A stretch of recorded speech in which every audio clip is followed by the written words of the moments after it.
2025-26ರ ಆರ್ಥಿಕ ವರ್ಷದಲ್ಲಿ ಉದ್ಯೋಗಿಗಳ ಭವಿಷ್ಯ ನಿಧಿ ಸಂಸ್ಥೆ ಇಪಿಎಫ್ಒ ದಾಖಲೆಯ 8.31 ಕೋಟಿ ಕ್ಲೈಮ್ಗಳನ್ನು ನೀಡಿದೆ.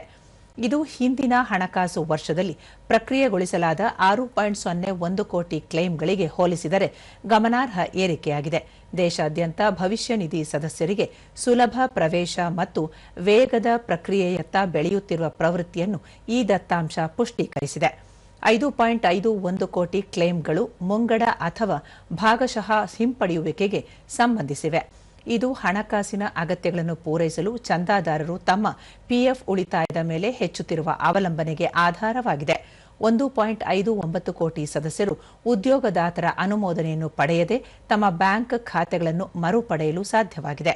ಸದಸ್ಯರು ಅಥವಾ ಉದ್ಯೋಗದಾತರ ಹಸ್ತಕ್ಷೇಪವಿಲ್ಲದೆ 70.55 ಲಕ್ಷ ವರ್ಗಾವಣೆ ಕ್ಲೇಮ್ಗಳನ್ನು ಸ್ವಯಂಚಾಲಿತವಾಗಿ ಪ್ರಕ್ರಿಯೆಗೊಳಿಸಲಾಗಿದೆ ಎಂದು ಕಾರ್ಮಿಕ ಮತ್ತು ಉದ್ಯೋಗ ಸಚಿವಾಲಯ ತಿಳಿಸಿದೆ.